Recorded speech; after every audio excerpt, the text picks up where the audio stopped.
I am an auditor, qualified chartered accountant. All chartered accountants are super rich. Can you please, are you rich? So, And auditors don't mint money, they earn money. what does an auditor do? Identifies the inefficiencies in your system. 1 kg of gold has always given you a home. Welcome back to another episode of the Life Grids Conversation. In this real, unscripted, free flow casual conversation, we are trying to unravel the insides of a chartered accountant. So, today we have with us Mr. Prashant, a successful chartered accountant who breaks down the money talk in simple terms, very day to day terms. And what's the actual difference between a chartered accountant and an auditor? Are auditors super rich or super stressed? And here's another bold one from Prashant. Okay, in this episode you will see he's comparing home and family as a cost center. Is it emotion or cost center? So if you want to understand money better without the jargon, this conversation is for you. Let's dive in.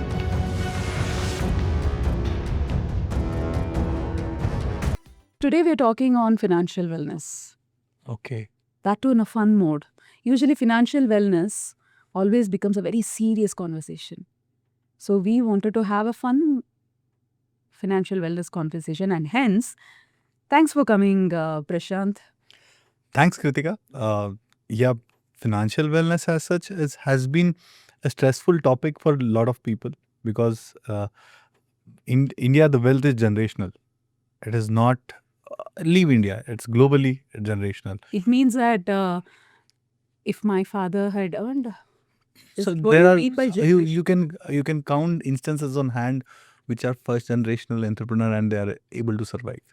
There has always been a legacy. Somebody has somebody from his forefather had built a business. Probably he's taking over the legacy, or like or there has been a setup already in the family. They were having the legacy I and think they there's a lot more about businesses only from all years. businesses, major businesses, you This will always see employee thing legacy. and all has come only. Never, you very recently. Where it was there. It was either a farmer or the landowner. So my when my grandfather came out for business, he came out at age of 9. At the age of 9. Oh, okay. So What was my he? so he finished his basic studies in like a small village, probably in northern part of India, and he had a basic how to do maths, how to do not accounting per se, how to do maths and what is the language, and how do you talk to people. The basic study, 1 year, 1.5 year, 2 years basic course, which was taught to him. Probably he left his hometown at the age of 9. So there was no And MBA he- required in chartered accountancy. Nothing. Okay, I think we jumped into the conversation and a serious conversation Yeah. already. But then, can we know about you, Prashant? I'm a chartered accountant. I've been chartered accountant since 2016. Probably it's almost 10 years, almost 9.5, 10 years. I'm a risk advisory professional. Probably it's a very niche area of practice. Most of the CAs are not into this profession. I'll say What did you say? risk advisory. So risk advisory. advisory. What is risk advisory is we help client solve problems what they what they have in their day-to-day business operations. So we help them find solutions. We help them find to look beyond the problem. Okay. We help them. This is not your resume. It's not my resume. Yeah. Well, basically, tell me one thing. Where are you from? So I'm basically born and brought up from. We are going to have fun conversation, people. So this is going to be, I know Prashant, he's a great friend of mine. And so this is going to be like cut. And it's going to be just a conversation you're going to watch. So that's why it might sound a little rude to you, but no, very good friend. And I'm Krithika sure. has been an inspirational friend. Oh, awesome. This is like ulta he's giving.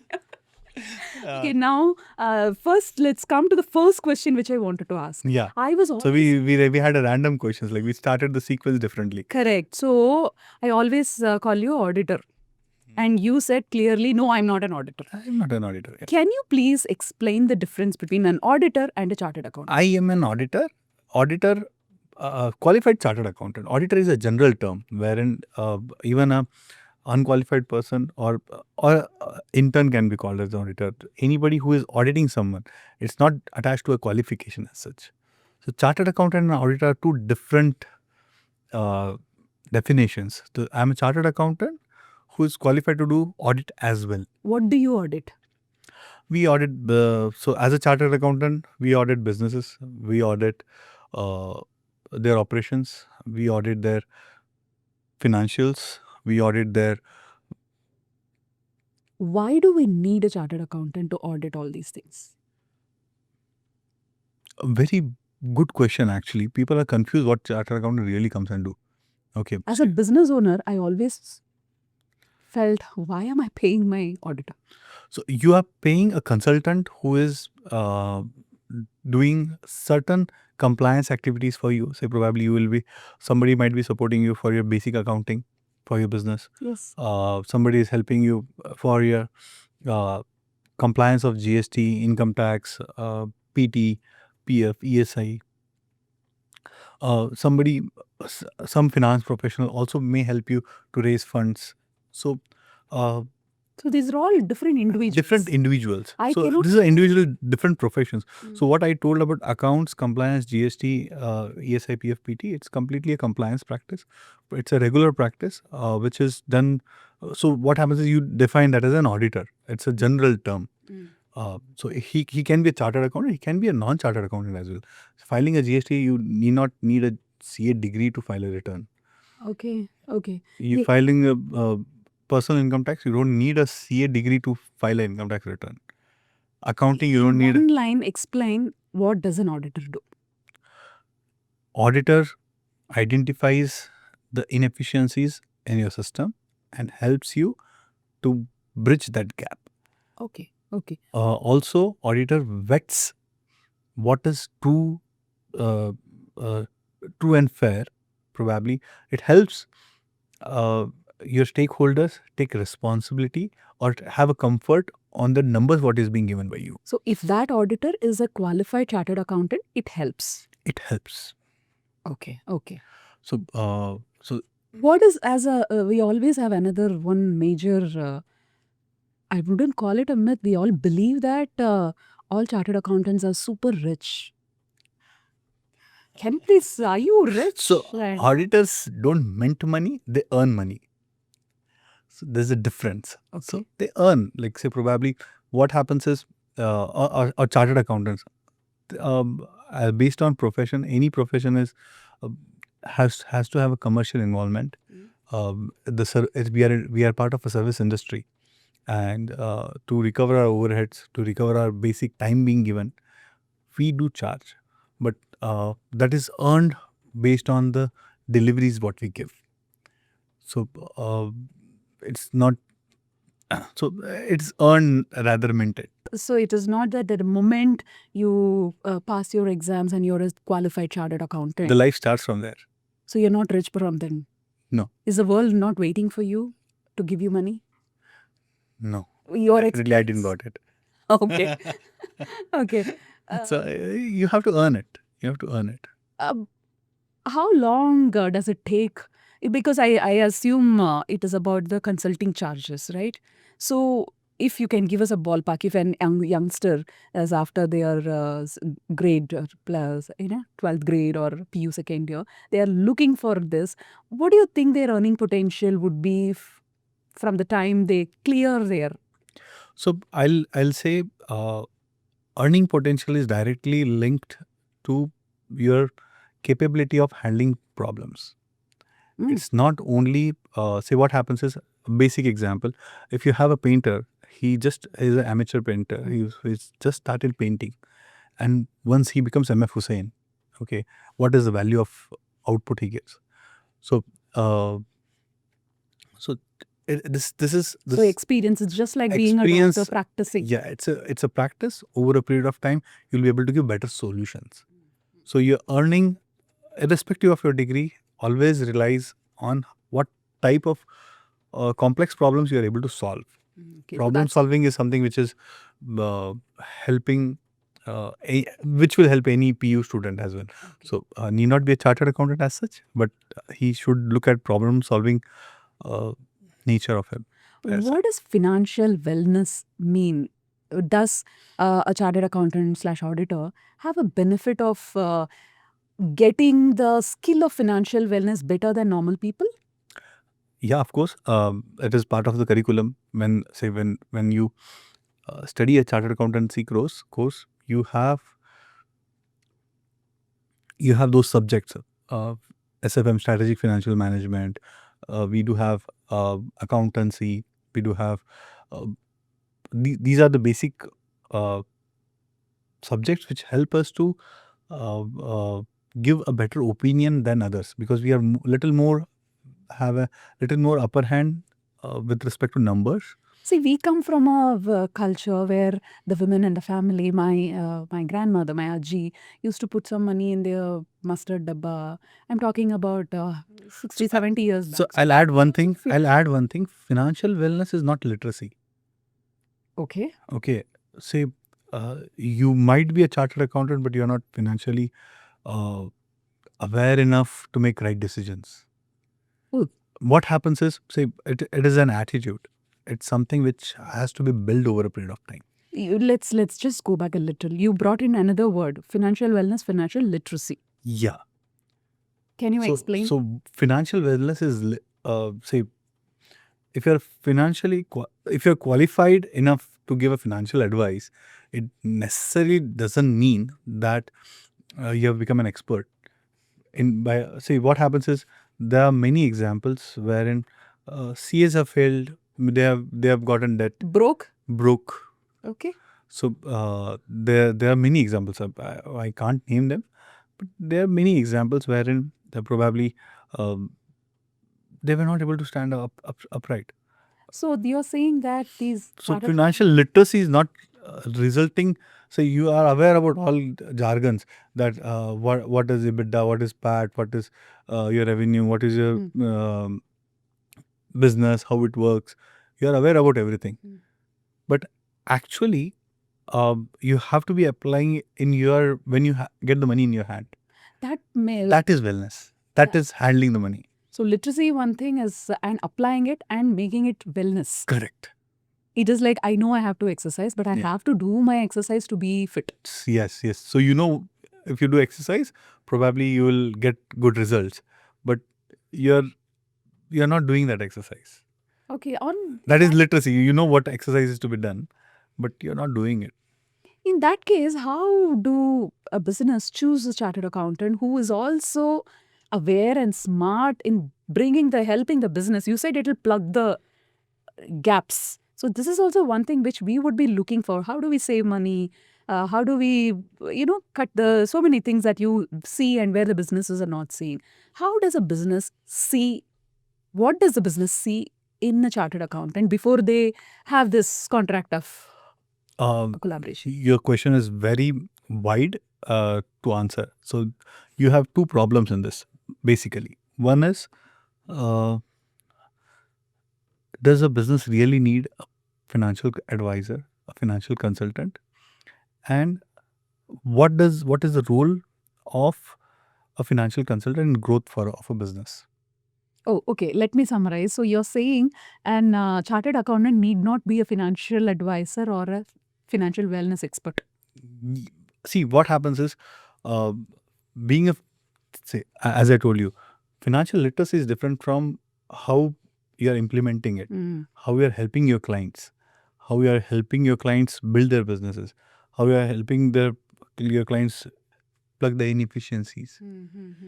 So financial literacy doesn't actually lead to what you're able to practically apply to your business. So you may have a chartered accountant. See, I am a chartered accountant. There are lakhs of chartered accountants across India. I am different from others, or every other chartered accountant is different from me. Okay. So what I'm trying to come to is, a business needs a financial advisor or a person who can make financially right decisions. So usually we call it as a CFO, or CFO, yes. CFO, Chief Financial Officer. So, his responsibility is not only to handle the finances. His responsibility is also to drive business. His responsibility is also to make right decisions, cut the cost, trim not necessary expenses. Okay, so in finance world, for a normal people who are already in business, it is very clear there are so many different roles. So this conversation, though looked lame or maybe very, very simplified, we were trying to bring out the word saying, the CFO is different, the chartered accountant is different. Yes. At So with CFO need not be a chartered accountant. as well. Exactly. So we're just trying to make it so simple, the conversation is, so that even a beginner who's just starting the business will be able to understand the difference between. It's not that many times when I have seen people, you hire an accountant and they expect the accountant to do everything, or they work with a chartered accountant and they expect MSME ka registration bhi aap hi kar lo. So they don't know what actually chartered accountants do and what to expect from them. Why is he not helping to save money? These are the questions that we usually get when the association happens. So I always get a question that, like, say, if you're a chartered accountant, why you're not doing GST? Why you're not doing income tax? Yes. Why you're not doing accounting? So there has been a notion. Say, when I get people for interviews, I have seen people walking out from my office when they say I do not have accounts. As a practitioner, I do not do accounts. Okay. I do not maintain accounts for. So another businesses. takeaway, chartered accountants will not maintain your books. Not necessarily. Not let's say. necessarily. Yeah. Yeah. But at the same time, a basic accountant will do the book maintenance and then it goes to the auditor. Yeah, and then it goes for an audit. Yes. So yeah, one example we discussed is upskilling themselves or identifying. So upskilling is one. Second is identifying business opportunities. Prashant, you're again asking a homemaker to become a business person. Why can't be? Why should I? Do just tell me the tips as a homemaker, happy homemaker. What are the three different things, or just two different things, or even one? Upscaling is fine. Like, why are you converting every homemaker to be a business person? They become money hungry. They will have their own challenges there. So, are you saying the homemaker can never be a? I have seen myself, say, for example, one example what I gave you of my aunt. I've seen my other aunt who started with her passion, and that became her mainstream income for the family. Okay, so what as a homemaker we should really look at is, see, I also have a wife, I have a kid. Point is, I always envision the time being invested in upskilling. What I'll say, bring a thought of business, bring a thought of financial awareness, how to handle money, where do you spend, what is really required, what is really not required. Those are the points. A businessman also does it, right? So why? How can she, as she's your home manager? Okay, why can't she do it? Why can't you add another revenue? Stream, yes. So I agree. I mean, adding a revenue. you are also an revenue stream, right? That's exactly why I'm saying, because I am like this, but there are a couple of friends who are happy homemakers who don't want to get into the world of business, and that's a rat race. We all know that. Once you are a business person, you can only run behind your passion. I'm not telling somebody has to go out of their passion and do business. Let it be passion, but then once you convert that passion into a business, commercial revenue, yeah. Revenue, it has its own set of things. Till the moment you're painting for your own passion, it is fine. The moment you're converting that into a business, you're not expressing. You're trying to impress so that somebody will buy it. So I'll give you the same example. If you're doing a painting, say probably you wanted to decorate your wall, you did 5 paintings. Now you still want to paint and somebody's paying you for that. So at that time, it is not an expression. You will now ask the owner, what do you like and how should you want it? At that time, it is just... So I'm understanding my client's requirement. How it is different? Anyway, I think this will not get to a logical conclusion. There is one major question. No, it has a logical conclusion. I don't think we will have a logical conclusion. I don't want a homemaker to be a business person. And you are converting in every conversation a homemaker to or a home manager to a business person, which I don't agree. Okay, so I'll tell you. I'll tell you. You have a business. Yeah. Okay. I don't want to have a business. See, for example, you're an entrepreneur. Not You're me. an I'm entrepreneur. representing a couple of my friends who Okay, I'll ask you. talented, who are passionate on so many things. One on singing, one with painting, one with teaching. But they don't want to go into the mainstream business or even as an addict. I'll give you a very different perspective. Okay. Okay, could be wrong as well. Let's discuss. Okay, now your home is a cost center. Wow, this is like amazing. From when you started considering your Your home is a cost center. Example. Okay, I do not want to offend anyone. Home is your cost center. Okay. then the child is another It's a cost center only, right? You have to spend money on it. ruthless person you are. Your home is a cost center. You are giving ₹1,00,000 to home. Okay, Okay. That lady home manager saves something and saves 10,000 rupees. got it. Correct. She has got saving of 10,000 rupees. Over 2 years, she has got some 2 lakh, 2.5 lakh rupees as a savings. Right. Okay. So, if that cost centers can generate revenue. Now you know why I have Prashant on the show. He can never think anything else other than making money, saving So, money. what I am trying to tell is, say, if there is a possibility, why not? Say, there are certain... Okay, let's move the whole India back to business mode. No, you have to do that. Kind of we are, at the end of this episode, I just wanted to know, again, I'm coming back to the youngsters who are just earning and who are making 50,000-60,000 kind of a person. If they need to invest, what do you recommend and where should they invest? So, if I'm looking at a person who starts, say, finishes his basic bachelor's by age of 21, usually 21, 22, you finish your age of bachelor's. So, I recommend up to 27 to 28, 5 years of his early life.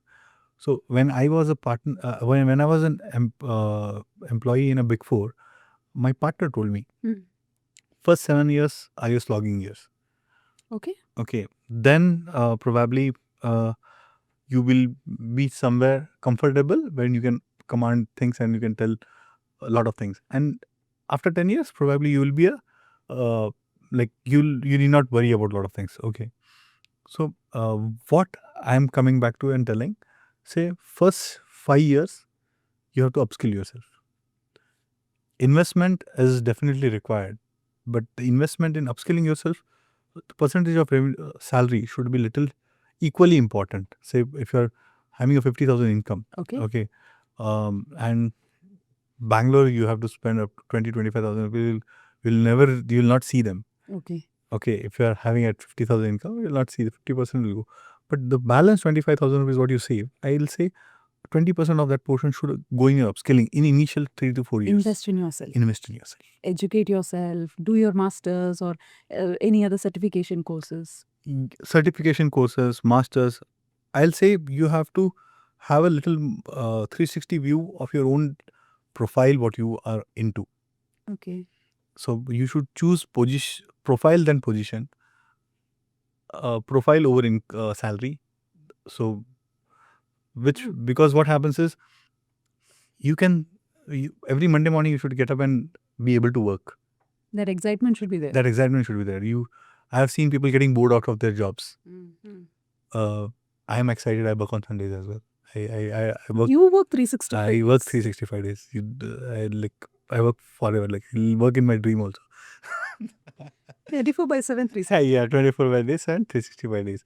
So you have seen me closely. So what I'll say is, because I'm passionate about it. Okay. So early careers. So you should always choose. So you said 50% will income. go on the expense. Yeah. So 50% will go in your expense. The next 20% is to considering you are in a metro city, because you have to pay your rent. Yeah. And I understand the guy at 25, 27 is not a married person. Like he has to eat outside also. 50% goes away. Some 25% he has to save. You would also recommend, if possible, they can stay with their parents so that they can save, no?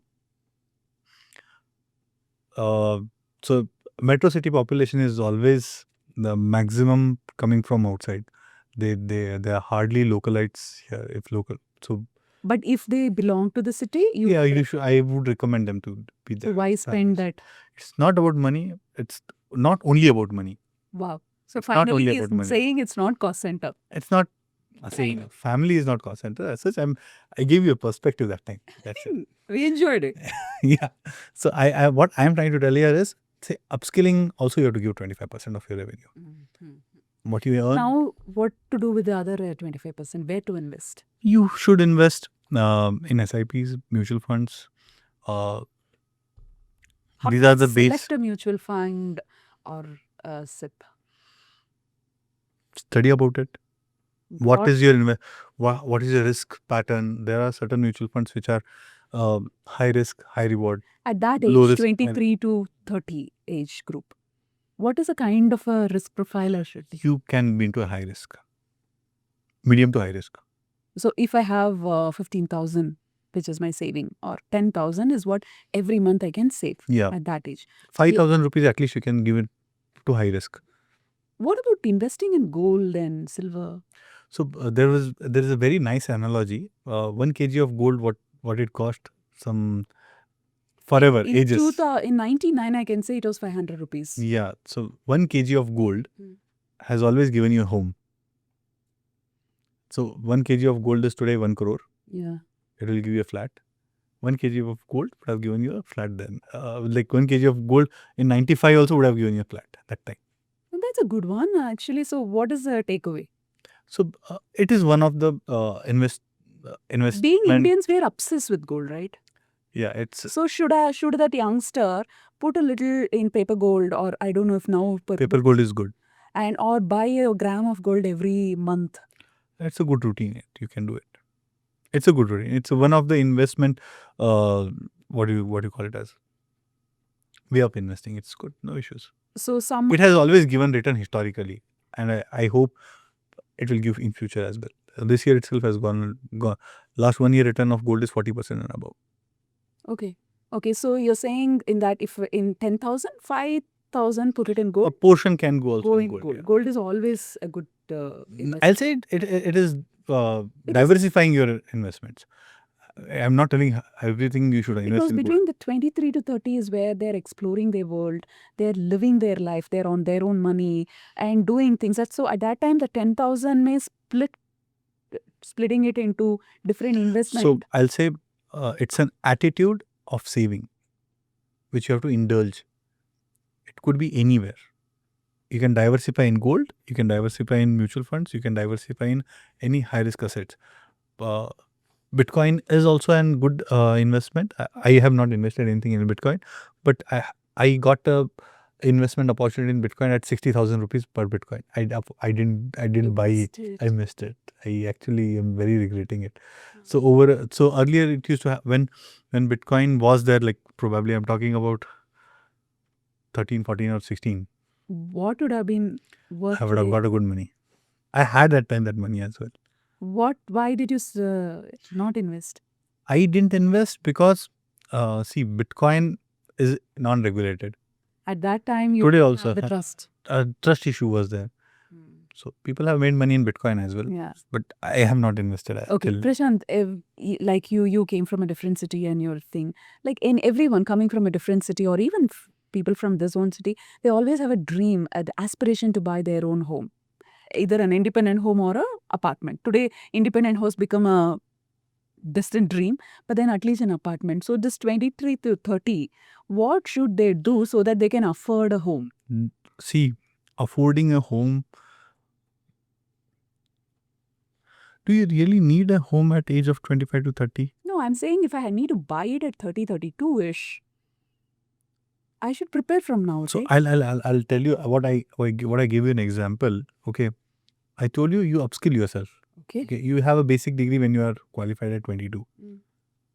If you would have upskilled yourself, like annually investing yourself some 50 to 60,000 rupees and developing your profile, by 32 you are enough qualified and you will get definitely a better salary than what you would have got if you would have not upskilled yourself. Do you think buying a home in EMI is better, or to keep at least 50 to 60% of the home, the money needed to buy a home? Get at least 60% of that money beforehand and then, or like the banks today say, just 10 to 12% of is enough for the down payment, the rest you pay in EMI. Which is better? So there is a calculation. Okay. First thing, buying a home is a personal decision. It's not like you renting and buying is completely personal decision. I may rent it out for my whole generation. Probably I don't have anything to give to my next generation. Okay. But that is your personal decision, buying and renting. But I'll come to the EMI part. Okay. So there's a calculation wherein if you if you give an incremental EMI, and that incremental 10 to 15%, if you invest in a mutual fund which gives you 12 to 15% returns, probably you can repay your home loan early. And But by then, the value of the home, the cost of the home also goes up. So, what are you finally? You will make the 12-15%, but by the time you have that corpus fund to you will be repaying your home loan little early. Oh, you're saying, okay, go ahead, buy EMI. Buy it and and also invest in mutual fund parallelly. Probably you So will. the EMI automatically get the EMI paid. Yeah, a bulk amount will come in after 10 to 12 years and you will be able to repay a portion of it little early. You were But having a home loans are at very cheap rate, 7 to 8%. Even if you have a whole 1 crore rupees cash, why do you have to pay on EMI? You will get 12% return and pay your loans. Whatever you earn, you will still have 3%. But you also had a thought of buying versus renting. So are you a person with the thoughts? Buying versus renting is personal decision.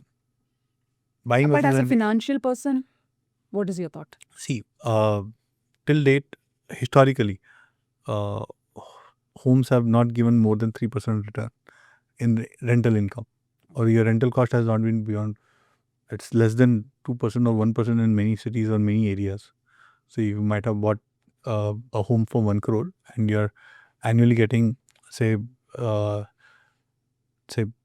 example, if you buy a home for 1 crore, your annual rental income might be around 3 lakh rupees, 25,000 rupees, 10 to 12. So 3 lakh is 3%. But in some areas, that home 1 crore is still getting you 2 lakhs, 15,000, 17, 18,000 rupees rent. So it's buying versus renting. Now, if you see in this scenario, you will feel, why should I buy the same home if I'm getting, I'm only getting wherein I can invest somewhere and then. So basically, if I have to summarize again, the first home can be for emotion, security, and other things. But then next the is your second home, decision. if you're investing, then is where you need to start thinking: should I invest it in real estate or the others? Real estate also, commercial properties give good returns. 6 to 7% is But minimum. never attach an emotion to those. Yeah, those decisions are Those- to be done financially. But buying first home is again a personal decision, emotional. Lot of legacy things are there. Like probably it's a own decision, personal decision. I may or may not buy like that. So we are at the end of this thing. Thank you so much. I think we covered too many things. Like all our episode, the first episode is very, very generic. We explore the conversations where it goes. So it had been, I think we touched so many points in the financial, from personal to official thing, and what to expect, the difference between an auditor and a chartered accountant, and so many other roles and courses in financial area. Thank you so much. And I'm sure like I enjoyed this fun conversation. This was clearly fun financial conversation. I had a good fun. How about you? Same here. The questions were very nice. Yeah, random, but the conversation, it was like a lot of laughter, and we had to cut the episodes in between to laugh it out. So it was fun. Thank you, and hope to have you again I'm always available. on specific topics. Yeah. Thank you so much, Prashant. Thank you, Krithika. Thanks for gracing the life grids. Thank you, Krithika. See you soon. Bye. See you. Bye. And that's a wrap for today's The Life Grids conversation. So, yes, please, we really need you to press the like button, subscribe button, and the share button. It really means a lot for us. We enjoy doing this. We are really happy doing all these things. But please comment how this episode was and what we can improvise. We definitely wanted to do better with every episode. So, yeah, there are fun bloopers and behind the scenes on the Instagram. So visit us there too. See you soon with another free flow casual conversation with lot of good insights. Till then, take care. Let's explore every moment of life.